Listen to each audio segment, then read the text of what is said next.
नमस्कार, आप देख रहे हैं वेकअप जिंदगी। मैं हूं आपके साथ अक्षय।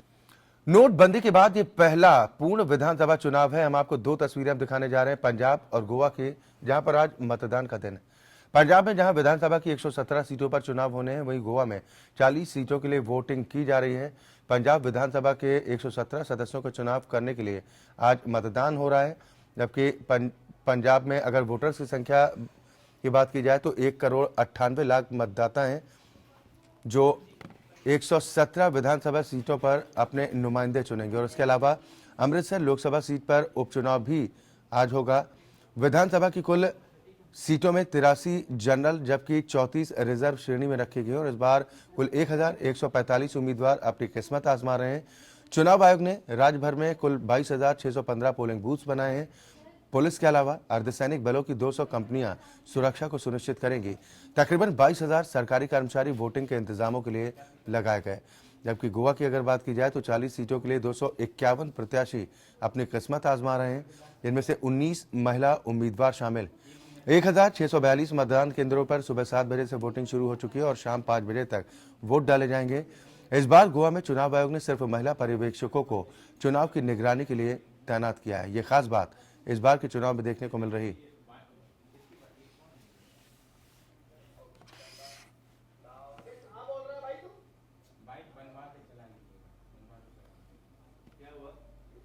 पंजाब में विधानसभा की 117 सीटों पर वोटिंग प्रक्रिया शुरू हो चुकी है। पंजाब में 1,98,00,000 मतदाता हैं जो अपने वोट की ताकत का इस्तेमाल करेंगे। अमृतसर लोकसभा सीट पर उपचुनाव भी आज होने हैं। पंजाब विधानसभा की कुल सीटों में से 83 जनरल हैं जबकि 34 रिजर्व श्रेणी में रखी गई हैं। चुनाव आयोग ने राज्य भर में कुल 22,615 पोलिंग बूथ बनाए हैं। पुलिस के अलावा अर्धसैनिक बलों की 200 कंपनियां तैनात की गई हैं ताकि किसी भी तरह की कोई गड़बड़ी चुनाव प्रक्रिया के दौरान, मतदान प्रक्रिया के दौरान न होने पाए। करीब 22,000 सरकारी कर्मचारी वोटिंग के इंतजामों में लगाए गए।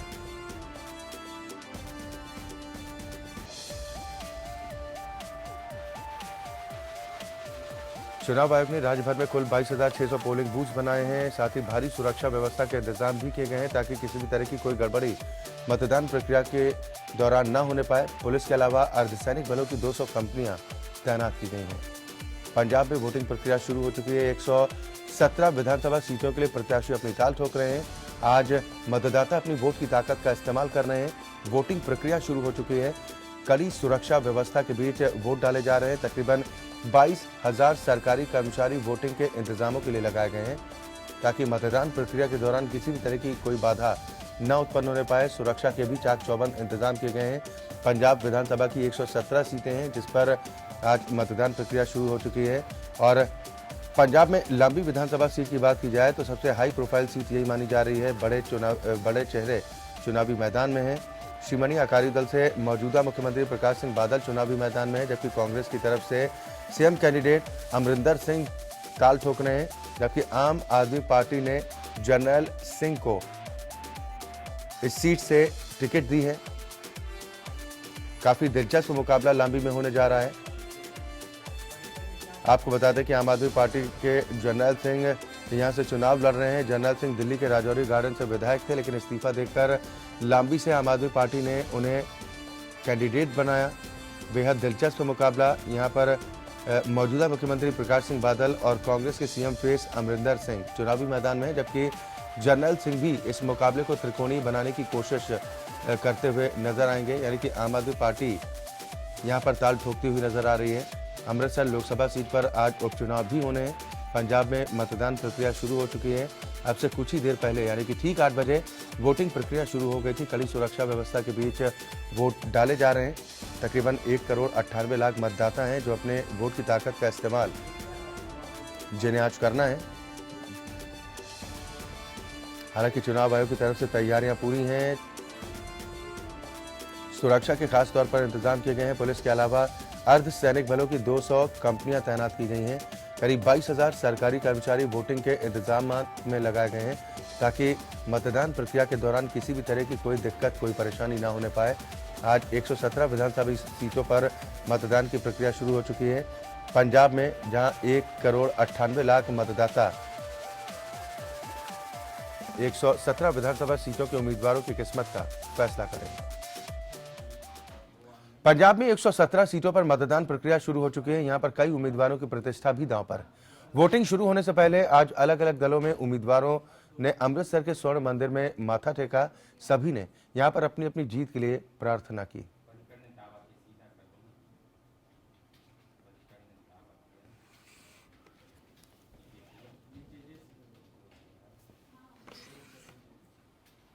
वहीं गोवा की 40 विधानसभा सीटों के लिए वोटिंग प्रक्रिया सुबह 7 बजे शुरू हो चुकी है। गोवा में सुबह 7 बजे से लोग अपने वोट की ताकत का इस्तेमाल कर रहे हैं।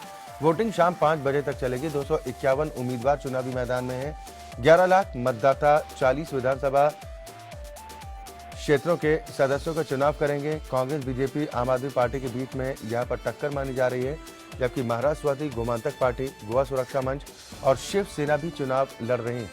दक्षिणी गोवा से कुल 131 उम्मीदवार हैं, तो उत्तरी गोवा से 119 उम्मीदवार चुनावी मैदान में हैं। चुनाव में 5 पूर्व मुख्यमंत्रियों का फैसला होगा। मौजूदा मुख्यमंत्री लक्ष्मीकांत पार्सेकर के भविष्य का फैसला भी होने वाला है। इन सभी 40 सीटों पर electronically transmitted postal ballot system का इस्तेमाल किया जाएगा।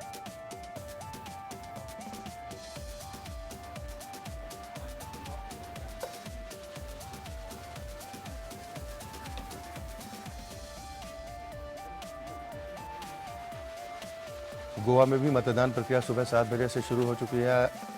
तमाम दिग्गजों की साख दांव पर लगी हुई है। गोवा में 40 विधानसभा सीटें हैं। 251 प्रत्याशी चुनावी मैदान में हैं, जबकि मतदाताओं की संख्या की बात की जाए तो 11 लाख मतदाता हैं जो आज अपने वोट की ताकत का इस्तेमाल करेंगे। आज electronically transmitted postal ballot system का इस्तेमाल किया जाएगा इन सभी 40 सीटों पर जहां पर वोटिंग प्रक्रिया चल रही है। रक्षा मंत्री मनोहर पारिकर पणजी अपना वोट डालने के लिए पहुंचे। मनोहर पारिकर ने दावा किया कि बीजेपी 2/3 बहुमत से सत्ता पर काबिज होगी। काफी हैवी वोटिंग होने वाला है, 85% तक होने वाला है। बीजेपी ने हर एक वोटर को 3-3, 4-4 बार कांटेक्ट किया है। पीपल आर वेरी एंथुजियास्टिक, बहुत लोगों में जोश है वोट करने का, और वो भी एक अच्छी सरकार को उसका सर्टिफिकेट देने के लिए लोग बड़ी संख्या में बाहर आएंगे और लोग हमें कम से कम 2/3 देंगे। मतदान को लेकर गोवा में लोगों का जोश नजर आ रहा है। लोगों का कहना है कि वो विकास चाहते हैं। As a first time voter, I'm really nervous because I don't really know what this is about and I'm not really much into politics. But yeah, I think I would like to go for no corruption and development, of course. But yeah, I shall try and make the right choice. केवल development का agenda पे। तो काफी उत्साहित लग रहे हैं, जल्दी आ गए आप। निश्चित रूप से क्या है कि जब हमारे ये जो पावन पर्व है, इलेक्शन का जो पावन, चुनाव का जो पावन पर्व है, इसमें हर व्यक्ति को उत्साह से भाग लेकर के ये अपना ड्यूटी है कि हम जो है वोट डालें, और कहीं भी हो, any part of the world और कंट्री, हमको आना चाहिए और मुझे वोट देना चाहिए। विकास बहुत जल्दी आ गए, काफी उत्साहित हैं वोट डालने के लिए। जी जी जी। पंजाब और गोवा विधानसभा चुनाव के लिए वोटिंग प्रक्रिया शुरू हो चुकी है। गोवा में सुबह 7 बजे से मतदान की प्रक्रिया शुरू हुई, जो शाम 5 बजे तक चलेगी, जबकि पंजाब में वोटिंग अब से कुछ ही मिनट पहले यानी सुबह 8 बजे शुरू हुई है और शाम 5 बजे तक यहां पर भी मतदान होगा। पंजाब में इस बार मुख्य लड़ाई 10 साल से सत्ता पर काबिज अकाली बीजेपी गठबंधन, कांग्रेस और आम आदमी पार्टी के बीच है। पंजाब की 117 विधानसभा सीटों में 34 सीटें सुरक्षित हैं। मतदान के लिए पूरे राज्य में 22,660 पोलिंग बूथ बनाए गए हैं।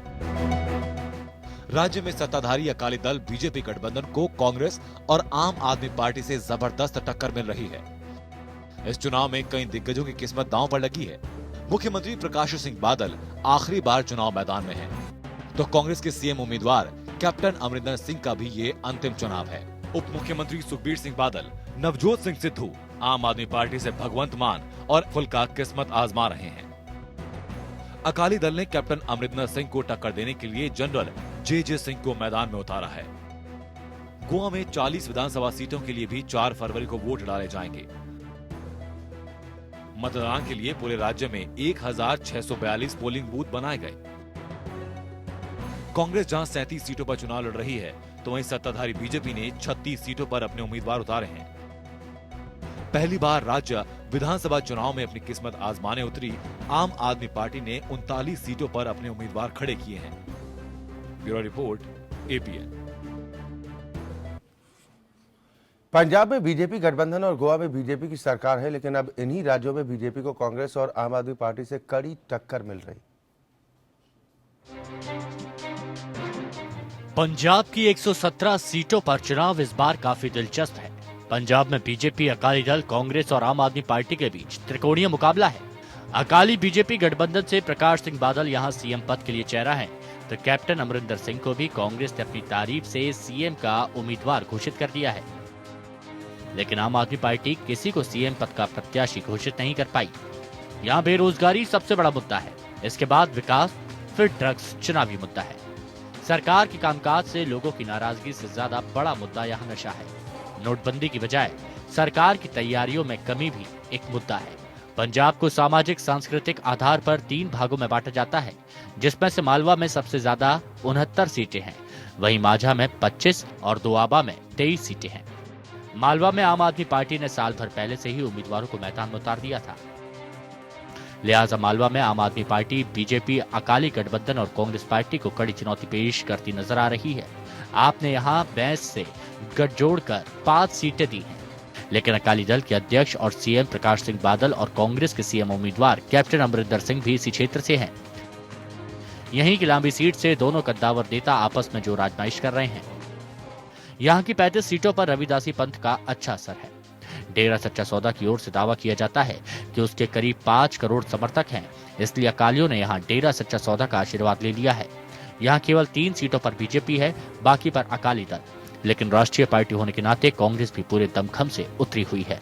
माझा के 25 सीटों में कांग्रेस की स्थिति मजबूत जान पड़ रही है। यहीं से क्रिकेट खिलाड़ी नवजोत सिद्धू हैं। कांग्रेस को उनकी वजह से यहाँ कामयाबी मिलने की उम्मीद है। बीजेपी अकाली गठबंधन यहाँ कांग्रेस को कड़ी टक्कर दे रहा है। दोआबा की 23 सीटों पर अकाली बीजेपी गठबंधन का दबदबा बताया जा रहा है, लेकिन यहाँ भी गठबंधन का कांग्रेस से ही कड़ा मुकाबला है। कुल मिलाकर यहाँ अकाली बीजेपी गठबंधन को सत्ता विरोधी लहर का सामना करना पड़ सकता है, लेकिन आम आदमी पार्टी की वजह से विपक्ष बिखरा हुआ है, इसलिए बीजेपी अकाली दल नाउम्मीद नहीं है। उधर 40 सीटों वाले गोवा में यहाँ कसिनो एक बड़ा चुनावी मुद्दा है। कांग्रेस और आप पार्टी ने जीतने पर कसिनो को गोवा से बाहर करने का दावा किया है। यहाँ नोटबंदी भी एक चुनावी मुद्दा है। नोटबंदी के बाद गोवा की रौनक जश्न वाली पार्टियों पर असर पड़ा है, जिसकी वजह से सीधे तौर पर पर्यटन प्रभावित हुआ है। महाराष्ट्रवादी गौमंतक पार्टी, गोवा सुरक्षा मंच और शिवसेना का गठबंधन बीजेपी की मुश्किल बढ़ा सकता है। हालांकि बीजेपी भी कई छोटी पार्टियों और निर्दलीय उम्मीदवारों के संपर्क में है, इसलिए बीजेपी वर्तमान सीएम लक्ष्मीकांत पार्सेकर के बजाय मनोहर पार्रिकर को ही दोबारा सीएम बनाए जाने के संकेत देकर वोटरों को फुसला रही है।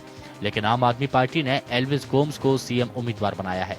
गोम्स एक साफ सुथरी छवि वाले रिटायर्ड प्रशासनिक अधिकारी हैं। वहीं कांग्रेस प्रताप सिंह राणे पर ही दांव लगा रही है। अंशुमन त्रिपाठी के साथ रजत मिश्रा, एपीएन। उत्तर प्रदेश में आज रैलियां ही रैलियां हैं। आपको बता दें कि प्रधानमंत्री नरेंद्र मोदी पश्चिमी उत्तर प्रदेश के मेरठ में यूपी में प्रचार अभियान की शुरुआत करेंगे।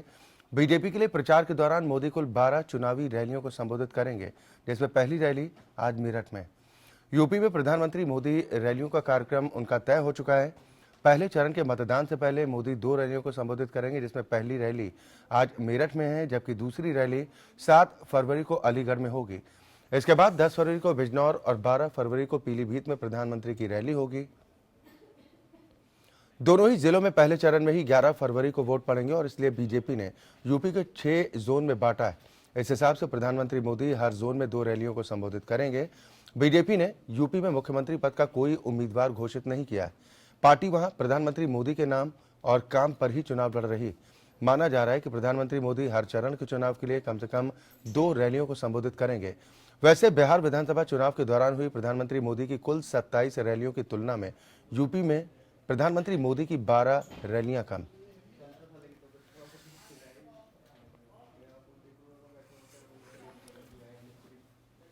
मेरठ से अंबुज हमारे संवाददाता ज्यादा जानकारी के साथ जुड़ गए हैं। अंबुज, क्या कुछ वहां पर उत्साह देखने को मिल रहा है बीजेपी कार्यकर्ताओं में, क्योंकि प्रधानमंत्री मोदी आज वहां पर पहुंच रहे हैं, और उनके दौरे को लेकर तैयारियां किस तरह की? देखिए, पूरी तैयारियां हैं। जैसे जो चिर परिचित अंदाज है भारतीय जनता पार्टी की और प्रधानमंत्री की रैलियों का, उस तरीके से पूरा मंच बनाया गया है। पूरा एक ग्राउंड है ये मेरठ का, MDA ग्राउंड है मेरठ डेवलपमेंट अथॉरिटी का, और उसमें बाकायदे यहाँ से 18 विधानसभाओं को वो संबोधित करेंगे प्रधानमंत्री। और खास तौर पर ये मेरठ की दक्षिणी सीट में वो ग्राउंड आता है जहाँ से प्रधानमंत्री आते हैं। वहाँ के लोगों से हमने बातचीत की और वहाँ के भारतीय जनता पार्टी के कार्यकर्ताओं से भी हमने बातचीत की। उन्होंने कहा कि प्रधानमंत्री की रैली के बाद और एक माहौल बनेगा और उन्हें इससे फायदा मिलेगा। जी बिल्कुल अंबुज, बीजेपी कार्यकर्ता बेहद उत्साहित हैं, लेकिन मेरठ की अगर बात की जाए तो कल पार्टी अध्यक्ष अमित शाह भी पहुंचे थे। हालांकि रोड शो उन्होंने अपना कैंसिल कर दिया था और प्रधानमंत्री मोदी, जिसको लेकर विपक्षियों की तरफ से भी निशाने साधे जा रहे हैं कि पश्चिमी उत्तर प्रदेश पर फोकस के पीछे कुछ वजह और है। बिल्कुल, विपक्ष इस पर निशाना साध रहा है, लेकिन भारतीय जनता पार्टी भी इसको पूरी तरीके से भुनाने में लगी है।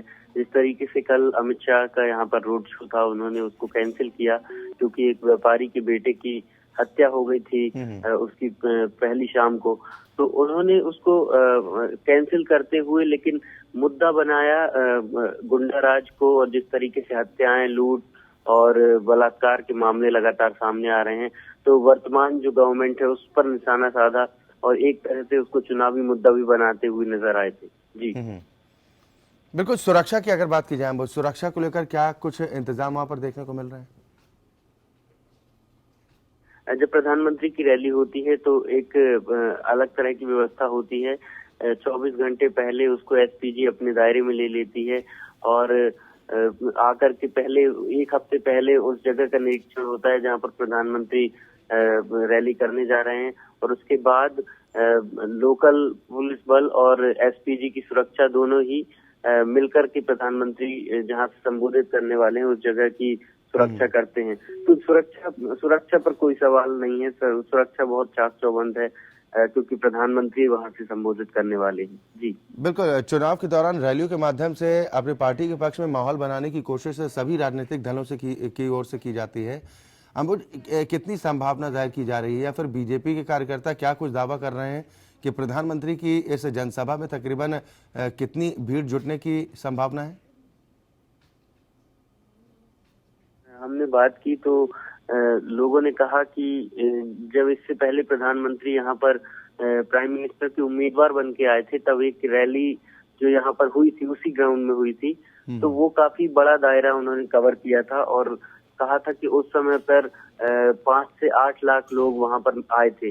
लेकिन इस बार उस जनसभा को सीमित किया गया है और कुर्सियां कम लगाई गई हैं, उस टेंट को कम किया गया है और अब लगभग 1 लाख लोगों का टारगेट है। उसके पीछे वो वजह देते हैं कि वो लोकसभा का चुनाव था और वो पूरे प्रदेश को संबोधित कर रहे थे उस समय, और अभी ये मेरठ जिले को और आसपास की 18 विधानसभाओं को ही संबोधित कर रहे हैं। बिल्कुल, बहुत शुक्रिया अंबुज इस खबर पर तमाम जानकारी के लिए। आप नजर बनाए रखिए, पल पल की अपडेट्स हम आपसे लेते रहेंगे। और आज मुख्यमंत्री अखिलेश यादव अपनी पार्टी के उम्मीदवारों के समर्थन में कई रैलियां करेंगे। पहली सभा विधूना विधानसभा क्षेत्र के प्रत्याशी बने दिनेश वर्मा के लिए होगी, जबकि दूसरी सभा देबियापुर विधानसभा क्षेत्र से प्रत्याशी प्रदीप कुमार यादव के समर्थन में होगी। तीसरी सभा औरिया विधानसभा क्षेत्र से प्रत्याशी मदन सिंह गौतम के पक्ष में की जाएगी, जबकि कानपुर देहात जनपद से रसूलाबाद क्षेत्र से प्रत्याशी अरुणा कोरी, अकबरपुर भोगनीपुर और सिकंदरा क्षेत्र से समाजवादी पार्टी के प्रत्याशियों नीरज गौड़, योगेंद्र पाल सिंह, सीमा सचान के पक्ष में एक संयुक्त सभा को मुख्यमंत्री संबोधित करेंगे।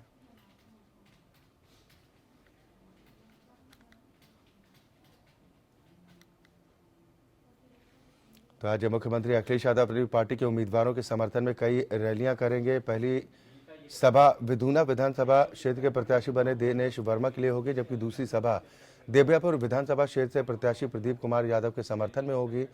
तीसरी सभा औरिया विधानसभा क्षेत्र से प्रत्याशी मदन सिंह गौतम के पक्ष में की जाएगी और कानपुर देहात जनपद में रसूलाबाद क्षेत्र से प्रत्याशी अरुणा कोरी, अकबरपुर भोगनीपुर और सिकंदरा क्षेत्र से समाजवादी पार्टी के प्रत्याशियों नीरज गौड़, योगेंद्र पाल सिंह, सीमा सचान के पक्ष में एक संयुक्त सभा को मुख्यमंत्री संबोधित करेंगे।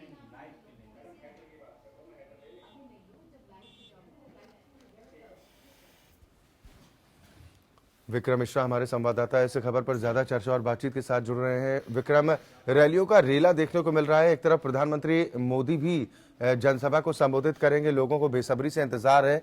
दूसरी तरफ अखिलेश यादव भी ताबड़तोड़ प्रचार कर रहे हैं ताकि एक माहौल बनाया जा सके। देखिए अक्षय, निश्चित तौर पर समाजवादी पार्टी की ओर से अखिलेश यादव जो हैं वो ताबड़तोड़ प्रचार कर रहे हैं और जिस तरीके से सियासी पारा चढ़ाने की कोशिश की जा रही है समाजवादी पार्टी की तरफ से कही जाए या फिर बहुजन समाज पार्टी की ओर से की जाए या फिर भारतीय जनता पार्टी की ओर से की जाए, तो निश्चित तौर पर जिस तरीके से पश्चिमी उत्तर प्रदेश में 11 फरवरी को मतदान होना है उसको लेकर के प्रथम और द्वितीय चरण यानी 11 फरवरी और 15 फरवरी के मतदान को लेकर के पूरी की पूरी रणनीति जो है वो तैयार कर ली गई है। अखिलेश यादव आज कानपुर देहात और औरैया क्षेत्र में आज चुनाव प्रचार करेंगे। सघन चुनाव प्रचार है यहाँ पर। इसके अलावा आपको एक खास बात मैं बताना चाहूंगा कि जिस तरीके से चुनाव प्रचार या फिर जो साझा रैलियां जो चल रही हैं, जो रोड शोज अखिलेश यादव और राहुल गांधी कर रहे हैं, उसका लाइव एक तरीके से शो जो है वो दिखाया जा रहा है जिलों में। लखनऊ के भीतर दिखाया जा रहा है, पूर्वांचल के भीतर दिखाया जा रहा है किस तरीके से शो किया जा रहा है, रोड शो में कौन कौन से लोग आ रहे हैं, कितनी भीड़ शामिल हो रही है। इसके जरिए भी एडवांटेज बटोरने की कोशिश समाजवादी पार्टी ने किया हुआ है। कहीं ना कहीं कोशिश ये है कि समय कम बचा हुआ है, क्योंकि बीच में जिस तरीके से समाजवादी पार्टी के भीतर विवाद का सुर उठने लगे थे तो उससे समय काफी कम बचा हुआ है। इसको देखते हुए चुनाव प्रचार जो है वो कम समय में अच्छे बेहतर तरीके से किया जा सके। जी बिल्कुल विक्रम, जिस तरह से अखिलेश यादव की आप बात कर रहे हैं कि अखिलेश यादव ताबड़तोड़ प्रचार के माध्यम से अपने पार्टी प्रत्याशियों के पक्ष में माहौल बनाने की कोशिश कर रहे हैं। बीएसपी सुप्रीमो भी पीछे नहीं है, आज फिरोजाबाद पहुंच रही हैं।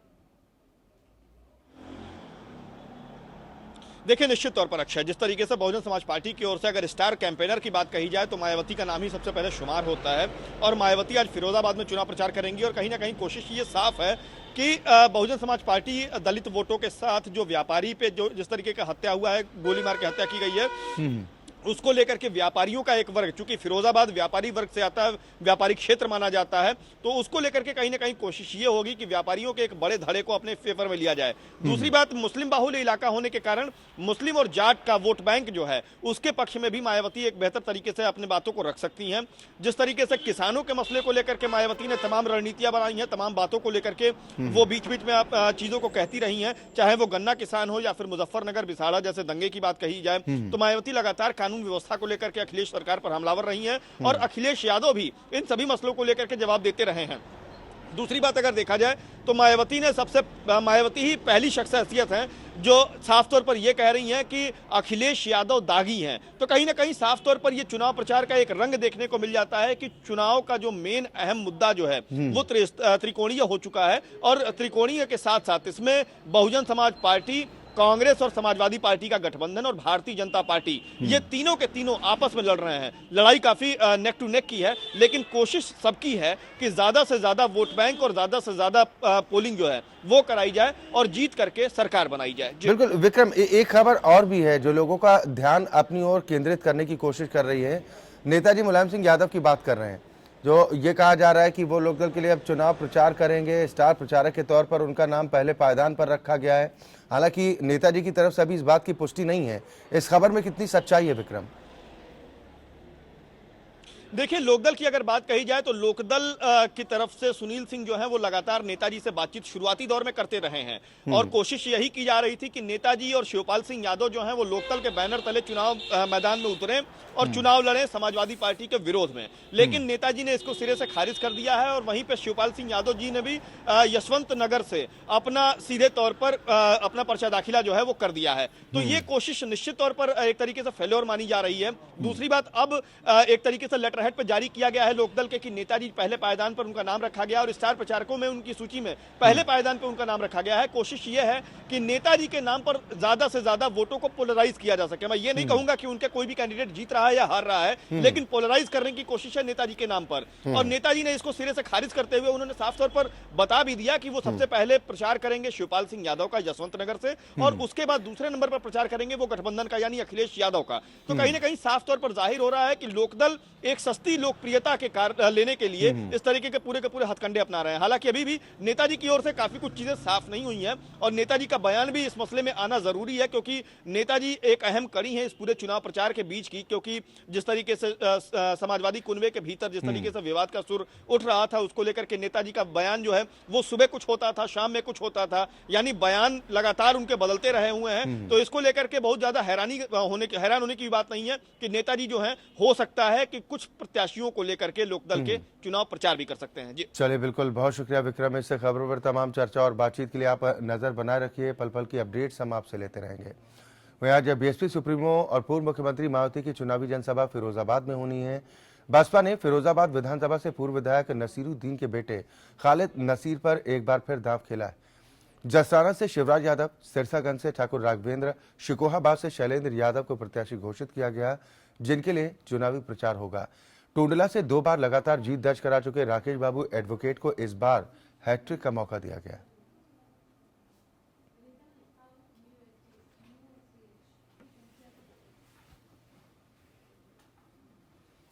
निकुंज हमारे संवाददाता फिरोजाबाद से ज्यादा जानकारी के साथ जुड़ रहे हैं। निकुंज, क्या कुछ तैयारी बीएसपी सुप्रीमो मायावती की रैली को लेकर वहां पर देखने को मिल रही है? किस तरह का उत्साह देखने को मिल रहा है लोगों में? जी अच्छा, मैं बता दूं, मायावती की 1:30 बजे पीडीगंज कॉलेज में एक सभा है, जो पूरे फिरोजाबाद जिले में पहली उनकी सभा है। कार्यकर्ताओं में उत्साह और कार्यकर्ताओं को जोश भरने के लिए वो फिरोजाबाद जिले में आ रहे हैं। 5 विधानसभा की प्रत्याशियों के लिए वो प्रचार करेंगी, एक सभा को संबोधित करेंगी, लोगों से वोट मांगने की अपील करेंगी। फिरोजाबाद में 1:30 बजे उनकी सभा संबोधित हो रही है। बिल्कुल, जहां तक फिरोजाबाद की बात की जाए, फिर आसपास के कुछ विधानसभा क्षेत्रों की बात की जाए, तो लगभग प्रत्याशियों को रिपीट किया गया है। इसके पीछे की पॉलिसी समझ में आपको आ रही है कि क्या बहुजन समाज पार्टी को भरोसा है अपने उन नेताओं पर कि वो इस बार भी सीट बचा पाने में कामयाब हो पाएंगे? जी, जैसा साफ तौर पर देखा गया है, मायावती जी ने टिकट दे दी है, उसमें कुछ लोग विरोध भी कर रहे हैं, उनका विरोध भी हुआ है। मायावती इस बार टिकट देने में मोहम्मद लोगों को साथ ज्यादा दिया है, तो उनसे काफी लोग भी नाराज है। लेकिन देखना होगा कि मायावती किस करवट बैठती है, किस करवट लेती है और किस तरह उनके प्रत्याशी चुनाव में उनका कर पाते हैं। चलिए, बिल्कुल, बहुत शुक्रिया निकुंज इस खबर पर तमाम जानकारी और बातचीत के लिए। तो आज फिरोजाबाद में बीएसपी सुप्रीमो मायावती होकार भरेंगी, अपने पार्टी प्रत्याशियों के पक्ष में माहौल बनाने की कोशिश करेंगी। यानी ये कहें कि उत्तर प्रदेश में रैलियों का रेला शुरू हो चुका है। सभी सियासी दल रैलियों के जरिए अपने पार्टी के पक्ष में माहौल बनाने की कवायद में जुटे हुए हैं। बीजेपी के राष्ट्रीय अध्यक्ष अमित शाह आज मथुरा, फिरोजाबाद, हाथरस जिलों में जनसभाओं को संबोधित करेंगे। अमित शाह आज दोपहर 12 बजे रामलीला मैदान, महाविद्या सरस्वती कुंड रोड, मथुरा में एक जनसभा को संबोधित करेंगे, जबकि दोपहर 1:25 पर वो पीसी बंगला इंटर कॉलेज हाथरस में एक जनसभा करेंगे। दोपहर 2:40 पर फिरोजाबाद जिले में गिरधारी इंटर कॉलेज खेल मैदान सिरसागंज में वो एक चुनावी सभा को संबोधित करेंगे, जबकि शाम 6 बजे प्रदेश मुख्यालय लखनऊ पर संगठनात्मक कार्यक्रम में मौजूद रहेंगे। रात 9 बजे वो नई दिल्ली के लिए रवाना होंगे।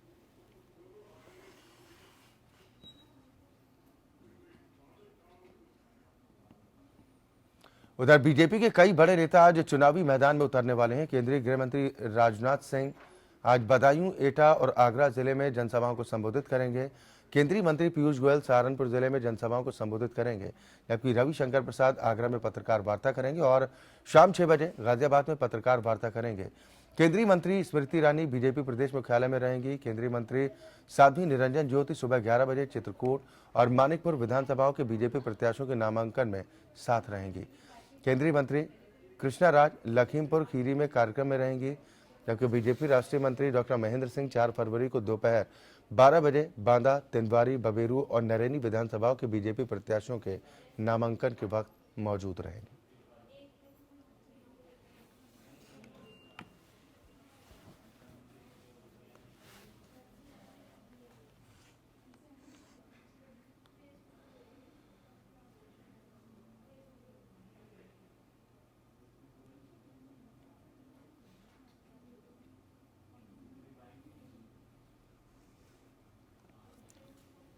तो बीजेपी नेताओं की तरफ से भी पूरी ताकत झोंकी जा रही है। आज तमाम दिग्गज बीजेपी प्रत्याशियों के पक्ष में माहौल बनाने की कोशिश करते नजर आएंगे। केंद्रीय गृह मंत्री राजनाथ सिंह का भी कार्यक्रम है, रविशंकर प्रसाद हैं, स्मृति ईरानी है, पीयूष गोयल हैं, सभी जनसंपर्क अभियान में जुटेंगे। बीजेपी ताबड़तोड़ प्रचार के माध्यम से मतदाताओं को अपने पक्ष में लुभाने की कोशिश कर रही है। रविशंकर प्रसाद जो कि आगरा में प्रेस कॉन्फ्रेंस करेंगे और शाम को गाजियाबाद में भी उनकी एक प्रेस कॉन्फ्रेंस होनी है, जबकि केंद्रीय मंत्री स्मृति ईरानी बीजेपी प्रदेश मुख्यालय में मौजूद रहेंगी। साध्वी निरंजन ज्योति चित्रकूट और मानिकपुर विधानसभाओं के बीजेपी प्रत्याशियों के नामांकन के वक्त मौजूद रहेंगी, जबकि केंद्रीय मंत्री कृष्णा राज लखीमपुर खीरी में कार्यक्रम में मौजूद रहेंगे।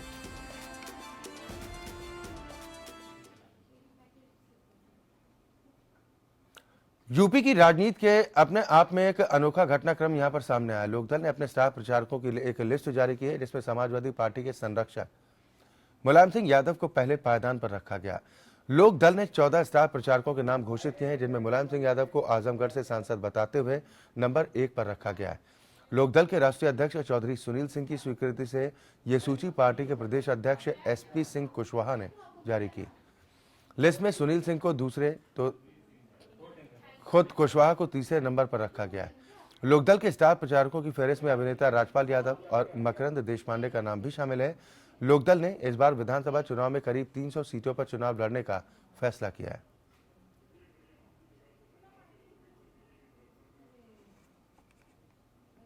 है। जख्म तो अभी नहीं भरा, लेकिन घाव कुरेदते रहने से क्या होगा। उत्तर प्रदेश की तकदीर में दंगों का इतिहास काफी पुराना रहा है, जबकि चुनावी शंखनाद के मुद्दे दंगों और गन्ने के बीच ही तय होते हैं। यानी ये कहा जाए कि जख्म जो वक्त वक्त पर कुरेदे जाते हैं, लेकिन अब तक ये घाव नहीं भरे हैं। उत्तर प्रदेश की तकदीर में भी कुछ ऐसा ही शायद लिखा रहा है। वहीं देश को सबसे ज्यादा प्रधानमंत्री देने वाले उत्तर प्रदेश में इस समय विधानसभा के चुनाव होने हैं, यानी एक तरह से सत्ता का सेमीफाइनल होने वाला है। ऐसे में सूबे की राजधानी लखनऊ की बेहद खास रहने वाली सीट लखनऊ मध्य विधानसभा से सपा कांग्रेस गठबंधन से रविदास मेहरोत्रा के साथ ही बीजेपी और बीएसपी भी चुनावी मैदान में है। लेकिन जो जीतेगा उसके विकास का पैमाना क्या होगा, क्या है पूरे सीट का सियासी गणित, आइए देखते हैं इस रिपोर्ट में। उत्तर प्रदेश की राजधानी लखनऊ की मध्य सीट की बात करें तो यहाँ पर कुल 3,47,930 मतदाता हैं। इनमें 1,84,503 पुरुष मतदाता हैं और 1,62,373 महिला मतदाता हैं। यहाँ से 8 बार कांग्रेस, 6 बार बीजेपी और 1 बार भारतीय क्रांति दल ने जीत हासिल की है। 2012 विधानसभा चुनाव में इस सीट पर पहली बार समाजवादी पार्टी ने कब्जा किया।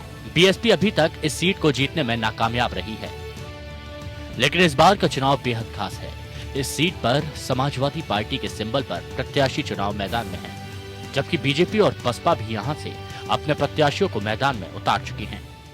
सबसे बड़ी बात यह है कि विकास का आधार क्या होगा और किस तरीके से वोट बैंक की राजनीति जो चल रही है, यानी जातिगत समीकरणों के आधार पर वो किस तरीके से यहाँ पर मजबूती के साथ किसके पक्ष में खड़ी होती है, ये तो आने वाला वक्त ही तय करेगा। कैमरा पर्सन मन्ना के साथ विक्रम मिश्रा, APN लखनऊ। उत्तर प्रदेश के विधानसभा चुनाव में महिला उम्मीदवार अपनी ताकत दिखा रही हों, तो वहीं उनके पति उनके साथ राजनीति के रास्ते पर कदमताल करते नजर आ रहे हैं। यानी कि मैदान में तो पत्नियां हैं, लेकिन परीक्षा पतियों की भी। कहावत है कि हर सफल पुरुष के पीछे एक महिला का हाथ होता है, लेकिन यूपी विधानसभा चुनाव का नजारा तो कुछ और ही बयां कर रहा है। उत्तर प्रदेश के विधानसभा चुनाव में इस बार घर में रोटियां सेकने वाली महिलाएं राजनीति की रसोई का जायका दुरुस्त कर ताल ठोक रही हैं। ये बात और है कि हर मंच से आधी आबादी को बराबरी का दर्जा देने वाले राजनीतिक दलों ने हर बार की तरह इस बार भी गिनी चुनी जीताऊ महिला उम्मीदवारों पर ही दाव लगाया है। लेकिन इस बार इम्तिहान सिर्फ महिला उम्मीदवारों का ही नहीं है, बल्कि इनके पतियों का भी है। यही वजह है कि पत्नी भले ही आगे आगे चल रही हो, लेकिन रास्ता बनाने की जिम्मेदारी पति ही उठा रहे हैं। आइए सबसे पहले आपको इन महिला उम्मीदवारों से मिलवा दें, जिन्होंने घर संभालने के बाद राजनीति की कमान अपने हाथों में ले ली। तो सबसे पहले इन महिलाओं में जिक्र आता है मुलायम की छोटी बहू अपर्णा यादव का। मुलायम की छोटी बहू अपर्णा यादव लखनऊ के कैंट इलाके से मैदान में है। अपर्णा को राजनीति अपने ससुराल से विरासत में मिली है, लिहाजा उन्हें इसका फायदा जरूर मिलेगा, इसमें कोई दो राय नहीं। लेकिन पति प्रतीक को भले ही राजनीति में कोई रुचि ना हो, पत्नी अपर्णा के साथ वो हर कदम पर है। आप भी देखिए। तैयारी के साथ आदमी को निकलना चाहिए। और मेरा मानना ये है कि मेरा पैदाइश यहीं का है, कैंट विधानसभा में ही मेरा जन्म हुआ था और ये यहाँ की मैं बेटी पहले हूँ, बहू मैं बाद में हूँ। उत्तर प्रदेश के विधानसभा चुनाव में दांव लगाने वाली महिलाओं में स्वाति सिंह का नाम भी काफी चर्चा में है। बीजेपी से निष्कासित दयाशंकर सिंह की पत्नी, जिन्होंने मायावती पर सीधा हमला बोलकर खूब सुर्खियां बटोरी, वो लखनऊ के सरोजनी नगर से मैदान में है। लेकिन अकेली कहां? पति दयाशंकर सिंह भले ही पार्टी में ना हो, लेकिन स्वाति सिंह के पति तो है ही, लिहाजा जीत के लिए आधी जिम्मेदारी उनकी भी है। पूरा सपोर्ट है, एज अ हस्बैंड उनका पूरा सपोर्ट है, चाहे पॉलिटिकल बोलिए या फिर घर पूरा मॉरली बोलिए, स्ट्रेटेजी तैयार करने में सपोर्ट करते हैं सब बहुत ज्यादा। पूरी स्ट्रेटेजी पार्टी वालों के साथ मिलकर के उनका है, बहुत बहुत हेल्प कर रहे हैं। इस बार चुनाव में सिर्फ वही महिलाएं ही आगे नहीं हैं जो अपने दमखम पर टिकट पाने में कामयाब रही। इस बार चुनाव में कुछ ऐसी महिलाओं का नाम भी शामिल है जिनके पति के बाहुबल ने उन्हें टिकट दिलवा दिया। पश्चिमी उत्तर प्रदेश के डॉन कहे जाने वाले संजीव जीवा की पत्नी पायल महेश्वरी आरएलडी के टिकट से चुनावी मैदान में है। पूर्वांचल के बाहुबली मुख्तार अंसारी के साथी जीवा भले ही जेल में अपनी सजा काट रहे हो, लेकिन नाम और समर्थकों का साथ पत्नी को जिताने में जुटा हुआ है। इसके अलावा अमेठी राजघराने की एक बहू भी इस बार मैदान में है। कांग्रेस का गढ़ कहे जाने वाले अमेठी राजघराने की पूर्व बहू गरिमा सिंह को बीजेपी ने चुनावी मैदान में उतार दिया है और जनता से मिले समर्थन के बाद गरिमा सिंह चुनाव जीतकर पहले पति को करारा जवाब देना चाहती हैं और इस बार महिला उम्मीदवार का साथ पत्नी नहीं बल्कि बेटे अनंत विक्रम सिंह दे रहे हैं। ये महिलाएं तो वो है जिन पर सभी की नजरें टिकी हुई हैं। इसके अलावा बाहुबली उदय भान कांवरिया की पत्नी नीलम कांवरिया, कृष्णानंद राय की पत्नी अलका राय, साथ ही इलाहाबाद में बीएसपी विधायक राजू पाल की हत्या के बाद उनकी पत्नी पूजा पाल भी मैदान में ताल ठोक रही है। इसमें मर्द ही अपने घर की औरतों को आगे ला रहे हैं, ये अपने आप में एक बहुत अच्छा संकेत है, बहुत अच्छा मैसेज जाएगा। और मुझे लगता है कि मेरिट के बेसिस पे, तो अगर इन्हें लगता है कि इनके घर की महिलाओं को आगे आना चाहिए तो उनको ग्राउंड रियलिटीज और ग्राउंड वर्क भी करना चाहिए। तो फिर महसूस कीजिए इस बार विधानसभा के चुनावी दंगल की तपिश को, जहां कुछ महिलाएं पतियों के साथ के सहारे हैं, कुछ पति की मौत के बाद उनके नाम के साथ, तो वहीं कुछ पति के खिलाफ भी। यानी कुल मिलाकर दिलचस्प होगा यूपी का दंगल। घर के भीतर परिवार की कमान संभालने वाली ये महिलाएं आज अपने अपने विधानसभा क्षेत्र में प्रचार में व्यस्त है, लेकिन अकेली नहीं, अपने पति के साथ। घर की दहलीज के अंदर इन्हें अपने जीवन साथी का साथ मिले ना मिले, लेकिन विधानसभा की दहलीज तक पहुंचने में भरपूर मिल रहा है। जाहिर है मामला पावर और पॉलिटिक्स का जो है। कैमरामैन गणेश के साथ अनामिका सिंह, एबीएन, लखनऊ। कांग्रेस विधानसभा चुनाव में मतदाताओं को लुभाने के लिए प्रत्याशी हर मुमकिन कोशिश कर रहे हैं। कांग्रेस अपने वोट बैंक को बढ़ाने के लिए कोई कसर नहीं छोड़ना चाहती। देहरादून में कांग्रेस ने अपनी इसी योजना के तहत स्मार्ट कार्ड लॉन्च किया। स्मार्ट कार्ड को कांग्रेस की नेता कुमारी शैलजा की ओर से लॉन्च किया गया।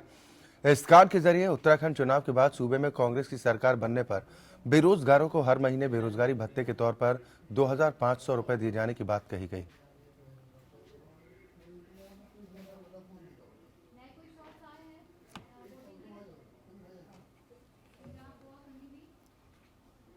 और इस पर ज्यादा जानकारी के लिए चलते हैं हमारे संवाददाता योगेश सेमवाल के पास। योगेश, क्या स्मार्ट कार्ड को लेकर अभी तक बीजेपी की तरफ से कोई प्रतिक्रिया आई? जी बिल्कुल, इस स्मार्ट कार्ड को जो है हम वो विधानसभा चुनाव से जोड़कर देख सकते हैं, क्योंकि विधानसभा चुनाव जो है उसके मद्देनजर अगर ये स्मार्ट कार्ड कांग्रेस ने जारी किया है तो ये ज़रूर जो है ये वोटरों को लुभाने के लिए है। वैसे हम आपको बताना चाहेंगे कि ये स्मार्ट कार्ड जो है ये एक ATM की तरह है, जिसमें एक कोड लिखा हुआ है, यूनिक कोड, और इसको जो है आप अपने फ़ोन से इसको डायल कर दिए गए नंबर पर जो है इस कोड को भेजेंगे और वहाँ से एक आता है आपको कि आपका रजिस्ट्रेशन हो गया। वैसे जहाँ तक कांग्रेस कह रही है कि जब हमारी सरकार आएगी तब इसको हम भत्ते के रूप में देंगे, जो है इसमें जो बेरोजगारी भत्ता है 2500 रुपए मिलेगा। वैसे किस तरह से ये काम करेगा, क्या ये काम करेगा भी कि नहीं करेगा, ऐसे कई सारे सवाल सामने खड़े होते हैं। लेकिन फिलहाल जो कांग्रेस कह रही है कि ये काम करेगा और रोजगार जो है कि रोजगार देगा। वैसे लगता नहीं है कि अगर आप किसी को 2500 रुपए दे रहे हैं तो वो किसी तरह से भी रोजगार होता है, क्योंकि आप बैठे बैठाए जो है 18 साल से 35 साल के जो युवा हैं उन्हें और बेरोजगार कर रहे हो, आप उन्हें भत्ते के रूप में दे रहे हो। उत्तराखंड में पहले भी ऐसे कई सारी जो है स्कीमें जो जो है यहाँ पे चलती हैं एम्प्लॉयमेंट के तहत जो है वही ठीक से काम नहीं कर पा रही हैं। तो जिस तरह से कांग्रेस सरकार कह रही है कि एक नई स्कीम हम लेके आए हैं, अब एक कार्ड लेके आए हैं, ये काम करेगा नहीं करेगा, कई सारे सवाल जो है इस पर खड़े होते हैं। जी चलिए, बिल्कुल, बहुत शुक्रिया इस खबर पर तमाम चर्चा और बातचीत के लिए। तो कांग्रेस की तरफ से स्मार्ट कार्ड लॉन्च किया गया है, जबकि अब बीजेपी की तरफ से इसको लेकर सवाल भी उठाए गए हैं। वहीं झारखंड प्रदेश कांग्रेस में गुटबाजी खुलकर सामने आ रही है। प्रदेश कांग्रेस अध्यक्ष सुखदेव भगत के खिलाफ कांग्रेस के कई नेता गोलबंद हो गए। राज्यसभा सांसद प्रदीप कुमार बालमुचू विरोधी गुट का नेतृत्व कर रहे हैं। आपको बता दें कि पहले से ही 2 विधायकों ने सुखदेव भगत के खिलाफ मोर्चा खोल रखा है।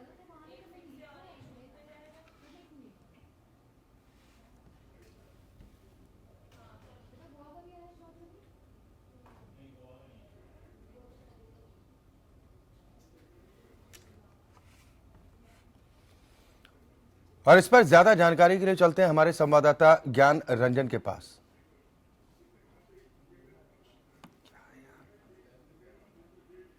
झारखंड की खबरों की बात की जाए तो झारखंड प्रदेश कांग्रेस कमेटी 2 फार्म में बंट चुका है, ये साफ तौर पर अब देखने को मिल रहा है। झारखंड प्रदेश कांग्रेस कमेटी के द्वारा 1 फरवरी से लेकर 10 फरवरी तक जनवेदना कार्यक्रम पूरे राज्य भर में निकालने की बात कही गई थी और ये कार्यक्रम चल भी रहा था 1 फरवरी से। लेकिन जिस तरह से शुक्रवार को कोल्हान प्रमंडल में जो देखा गया, देखने को मिला कि जन वेदना सम्मेलन का मुख्य उद्देश्य था केंद्र सरकार की नोटबंदी और झारखंड सरकार के CNT SPT एक्ट में संशोधन के खिलाफ। या तो झारखंड कांग्रेस में गुटबाजी देखने को मिल रही है। सुखदेव भगत के खिलाफ कांग्रेस के कई नेता अब लामबंद होते नजर आ रहे हैं और इस बात को लेकर अब सियासत भी गर्म होती जा रही है। बहुत शुक्रिया ज्ञानरंजन ने इस खबर पर तमाम जानकारी और बातचीत के लिए। अब बात करेंगे नागालैंड की। नागालैंड के कई हिस्सों में हिंसक प्रदर्शनों के मद्देनजर कोहिमा जिला प्रशासन ने कई इलाकों में धारा 144 के लागू कर दी। निषेधाज्ञा को जारी रखने का फैसला किया गया है। राजभवन, मुख्यमंत्री के सरकारी निवास और सचिवालय समेत कई क्षेत्रों में निषेधाज्ञा लगा दी गई है।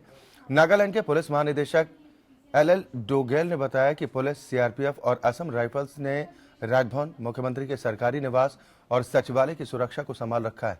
नागालैंड के स्थानीय निकायों के चुनाव में महिलाओं को 33% आरक्षण देने के खिलाफ राज्य में तीखा विरोध प्रदर्शित किया जा रहा है।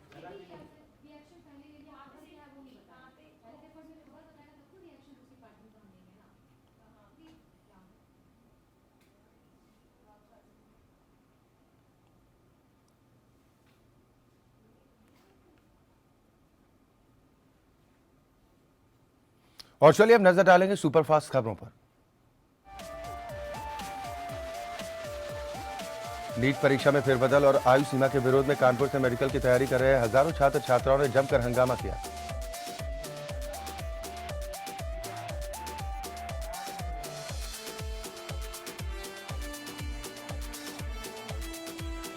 और इसी के साथ इस बुलेटिन में फिलहाल के लिए इतना ही। APN न्यूज में खबरों का सिलसिला लगातार जारी।